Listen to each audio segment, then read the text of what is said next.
जाफरी साहब से मेरी रिक्वेस्ट है कि क्योंकि आपने यूनाइटेड आंध्र प्रदेश में भी मतलब हर बार जब बजट आता था माइनॉरिटीज वेलफेयर का स्टेट का, तो तमाम पोस्टमार्टम होता था उसका, आप लिखते थे उसके ऊपर, फिर आप तेलंगाना गवर्नमेंट में फिर आप MLC भी रहे। तो माइनॉरिटी वेलफेयर डिपार्टमेंट और डिलीवरी मैकेनिज्म में जो चैलेंज है उसके बारे में अगर आप ब्रीफली अगर बोल सकें। आपको 2-3 चीज़ें हैं इसके बारे में।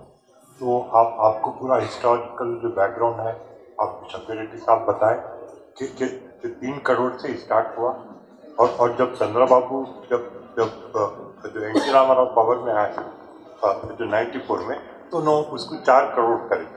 वो होते होते आप जैसा बताए हैं कि जो यहाँ पर वो 3,300 करोड़ और आंध्रा में 4,200 करोड़। तो इस तरीके से आपको जो है ये 7,500 करोड़ अब ये जो माइनॉरिटी वेलफेयर के लिए एलोकेट किया गया 24 और 25। अब इसके अंदर एक ये प्रॉब्लम आता है कि आंध्र प्रदेश गवर्नमेंट भी और वो तेलंगाना गवर्नमेंट, ये दोनों गवर्नमेंट जो फाइनेंशियल क्राइसिस है। तो आपको माइनॉरिटी वेलफेयर बोलकर नहीं, बैकवर्ड क्लास वेलफेयर, आपको SC वेलफेयर, ST वेलफेयर, आपको वीमेन वेलफेयर और वो दूसरे भी डिपार्टमेंट्स के जो एलोकेशन बजटरी रहते हैं उसके रिलीजेस नहीं होते हैं, उसमें कटौती होती है। तो जो है आपको अक्रॉस द बोर्ड आपको हर डिपार्टमेंट के बजट के अंदर कटौती हो रही है और वो जो पूरा जो बजट जो रिलीजेस नहीं होती। एक चीज थी, आंध्र प्रदेश जब था, आंध्र प्रदेश गवर्नमेंट में आपको यह रहता था कि हर बजट ऑर्डर वो BRO बोलते थे, बजट रिलीज ऑर्डर। तो हर डिपार्टमेंट के लिए आपको जो भी आपको जो एलोकेशन हो रहा है, रिलीज हो रहा है, उसका BRO जो रिलीजेस जो है आपको जियो जो इश्यू होता था BRO, तो BRO को आप फाइनेंस डिपार्टमेंट के वेबसाइट पे वो अपलोड करते थे। वो चीज अब वो तेलंगाना बनने के बाद वो ना आंध्र प्रदेश में रही ना तेलंगाना में रही, तो आपको BROs जो है अपलोड नहीं हो रहे। तो उससे आपको कुछ मालूम नहीं हो सकता है कि कौन से डिपार्टमेंट को कितना जो एलोकेशन है, कितना उसको रिलीज हुआ, ऐसा। और एक दूसरी चीज ये है कि आपको आंध्र प्रदेश गवर्नमेंट जब आंध्र प्रदेश जब था उस टाइम से एक डिमांड ये चल रहा था कि माइनॉरिटी सब प्लान बनाया जाए। तो माइनॉरिटी सब प्लान जो आंध्र प्रदेश के अंदर आपको तेलंगाना बनने के बाद आंध्र प्रदेश के अंदर आपको माइनॉरिटी सब प्लान का एक एक्ट पास किया गया और वहां पर माइनॉरिटी सब प्लान जो इम्प्लीमेंट हो रहा है। और यहाँ तेलंगाना में 11 साल में भी 10 साल के BRS हुकूमत में, 1 साल कांग्रेस की हुकूमत में भी आपको माइनॉरिटी सब प्लान के वायदे के बावजूद वो इम्प्लीमेंट नहीं हो रहा, ये है।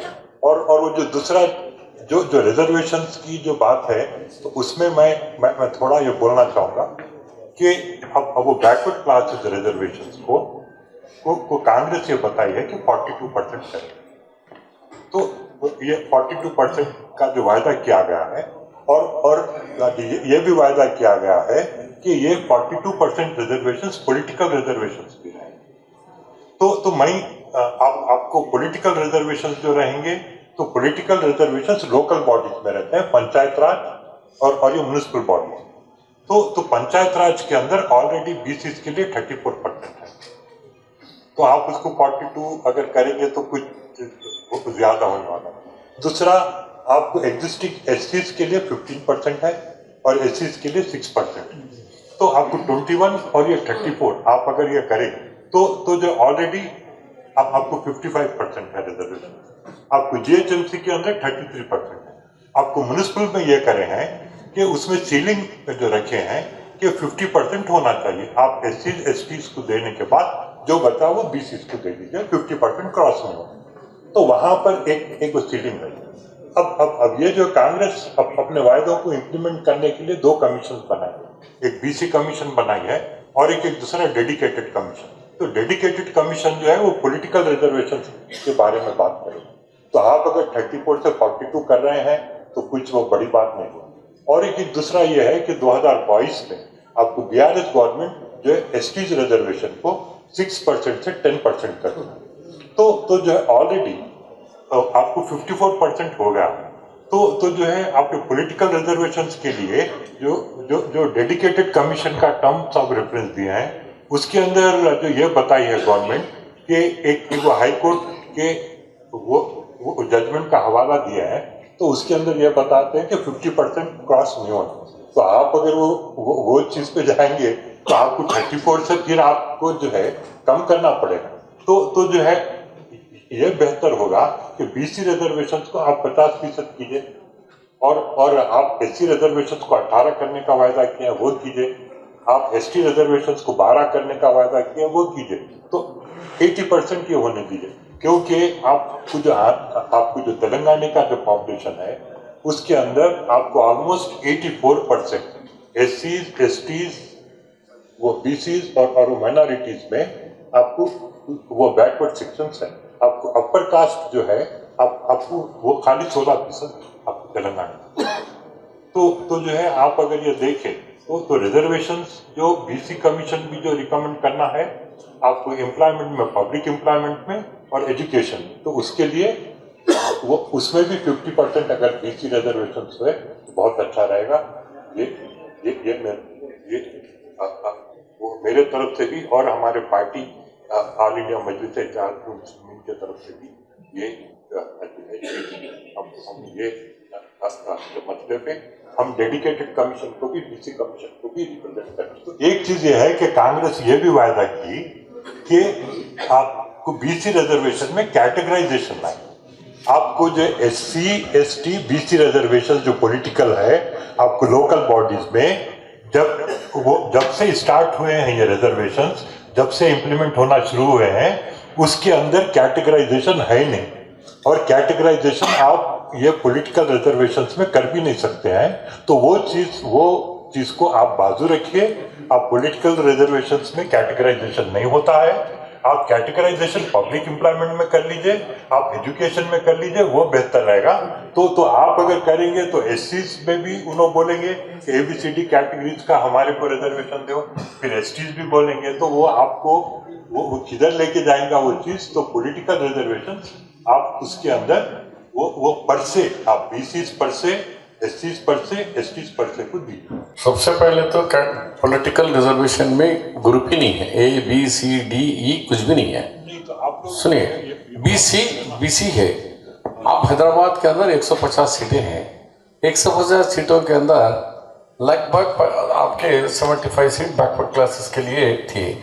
उसके अंदर 30 सीट जो जनरल कैटेगरी में दूसरों को जाने का सबसे ज़्यादा बेनिफिट एमआईएम करी, क्योंकि 29 सीट आउट ऑफ 30 में 29 सीट एमआईएम के लोगों ने, क्योंकि मुस्लिम पॉपुलेशन एरिया रिजर्व था, ये हम बीसी लाने से हर आदमी बीसी कर रहा है, को शेख भी बीसी बोल सकता है। वहाँ बीसी के बाद उसके अंदर सर्टिफिकेट में ई रहो, डी रहो, ए रहो, लेकिन इलेक्शन कमीशन नॉमिनेशन के अंदर आप बीसी है तो बस है। इसकी वजह से आपके पास एमआईएम को सबसे ज़्यादा तो कोटा बड़ा है, तो रिजर्वेशन की वजह से ये रिजर्वेशन कांग्रेस लाई, लेकिन कांग्रेस का एक कॉर्पोरेटर भी नहीं जीता। एमआईएम और बीआरएस का जो डिप्टी मेयर बना वो भी बीसी में बने, और माजिद साहब बीसी मेयर बने वो भी बीसी कैटेगरी में बने। उसमें ए बी सी डी ई नहीं है। मगर आप लोग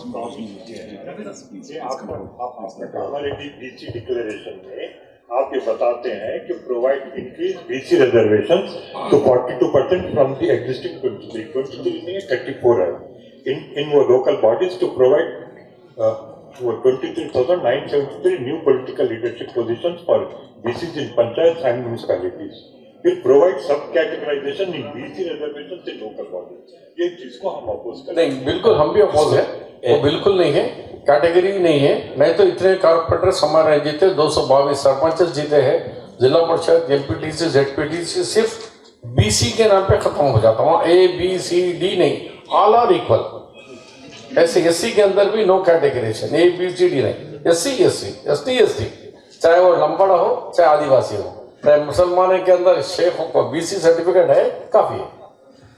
ये 50% का भी सर्वे के बारे में जो कास्ट सर्वे जो हुआ था, तो जी उसके बारे में एक मुसलमानों में एक ओपिनियन बन रहा था कि this will probably help the BC community of the Muslims in representation in local bodies and all.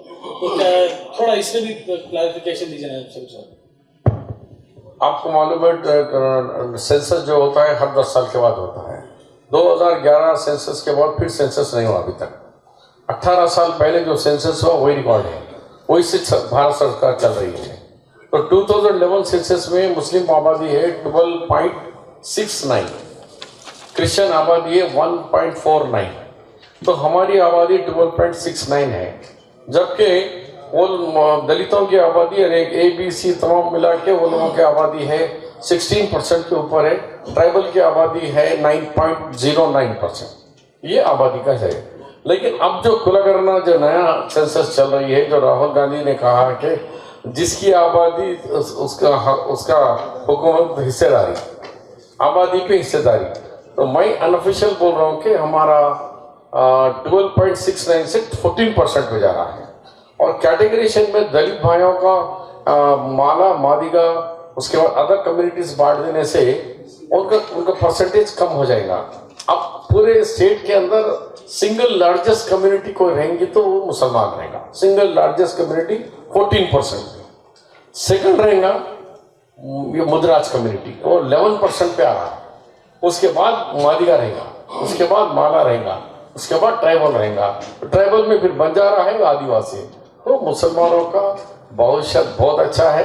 इंशाल्लाह हम मिलके सब मिलके कोशिश करें तो हम लोग reservation in politics, reservation politics में तो डबल बेनिफिट है। हम ओसी में भी कॉन्टेस्ट कर रहे हैं, BC में भी कॉन्टेस्ट कर रहे हैं। 2 जगह चल रही है दुकान, यहाँ भी वहाँ भी, तो इससे बेनिफिट 2 जगह हुआ है। Thank you.